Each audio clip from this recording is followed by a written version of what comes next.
اللہ اکبر اللہ اکبر۔ زمانے بعد آج اس مسجد میں اذان ہو رہی ہے۔ اتفاق ہے کہ ایک مسلم مسافر ادھر سے گزرا اور اس گاؤں میں ویران پڑی مسجد میں نماز ادا کرنے کی اجازت چاہی۔ اس مسجد کی متولی گیتا کماری نماز ادا ہوتے دیکھ کر بہت خوش ہیں۔ ریاست بہار کے کھربھیا گاؤں میں برسوں سے کوئی ایک بھی مسلمان آباد نہیں ہے، اس لیے مسجد ویران پڑی ہے۔ یہ گاؤں دارالحکومت پٹنہ سے تقریباً 40 کلومیٹر دور ہے۔ اس مسجد میں کوئی اذان دینے یا نماز پڑھنے والا نہیں ہے، تاہم اس کی دیکھ بھال کی ذمہ داری پڑوس میں رہنے والی گیتا کماری اور ان کے بھائی کوشل کشور نے لے رکھی ہے۔ وہ اس کی حفاظت اور صفائی کا خیال رکھتے ہیں۔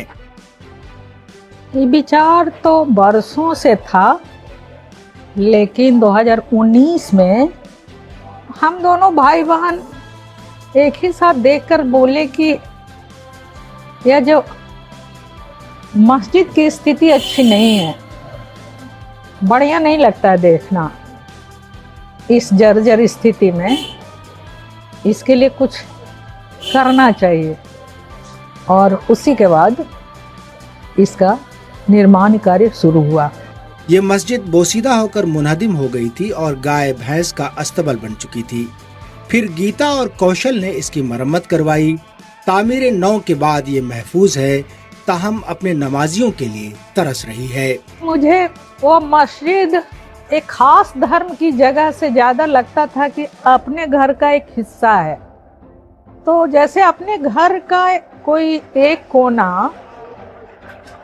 کونے کی دیوار گرنے لگے تو درد ہوتا، تو ایسا ہی درد ہوتا تھا۔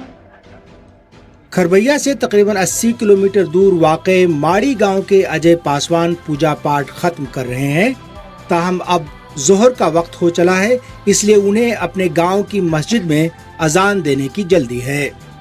تقریباً 200 برس پرانی یہ مسجد بھی اب مسلمانوں کی موجودگی سے محروم اور ایک طرح سے ویران پڑی ہے۔ اجے پاسوان کو اذان کہنی نہیں آتی، اس لیے بازار سے ایک چپ خریدی اور اذان کے اوقات پر اسے پلے کرتے ہیں۔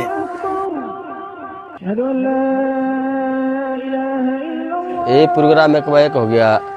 ہم 3 دوست تھے، ٹھیک ہے، تو یہ راستے سے آ رہے تھے، آئے تینوں مل کے۔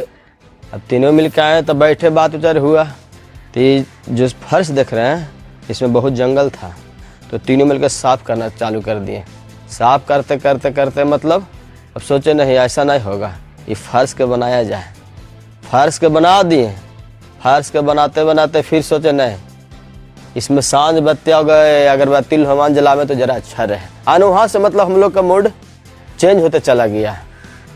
پھر سوچے نہیں، مائک لاؤ اور ایک مشین لاؤ، انجام دینا شروع کر دو۔ مسجد میں نہ تو کوئی امام ہے، نہ ہی کوئی مؤذن، اور چونکہ گاؤں میں اب کوئی مسلمان رہتا ہی نہیں، اس لیے نماز پڑھنے کے لیے کسی کے مسجد میں آنے کی توقع بھی نہیں ہے۔ بس کسی وقت یہاں باقاعدگی سے نماز ادا ہونے کی یادیں باقی ہیں، اور وہی یادیں ماڑی کے ہندو باشندوں کے دل و دماغ پر نقش ہیں۔ ٹائم گھٹتا بڑھتا ہے نا، اس طرح سے انجام 5 وقت انجانا پڑتا ہے، سمجھے۔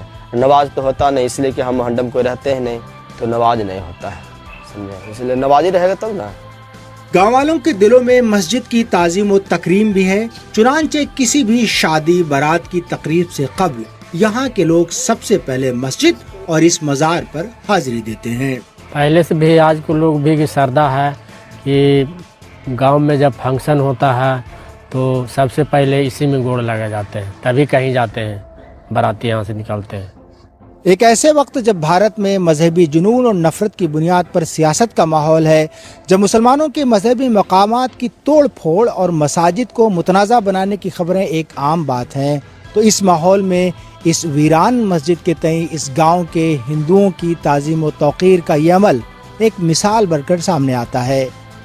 ایک وقت تھا کہ ان گاؤں میں تقریباً نصف آبادی مسلمانوں کی تھی، تاہم تقسیم ہند کے دوران بہت سے لوگ پاکستان ہجرت کر گئے، اور جو بچے تھے وہ بعد میں متعدد بار ہونے والے فرقہ وارانہ فسادات کے سبب محفوظ مقامات پر نقل مکانی کر گئے۔ یہی وجہ ہے کہ اس خطے کے متعدد گاؤں میں ایسی درجنوں مساجد ویران پڑی ہیں، تاہم بعض گاؤں کے مقامی ہندوؤں میں ان کی تعظیم و تکریم کا جذبہ ہے، اس لیے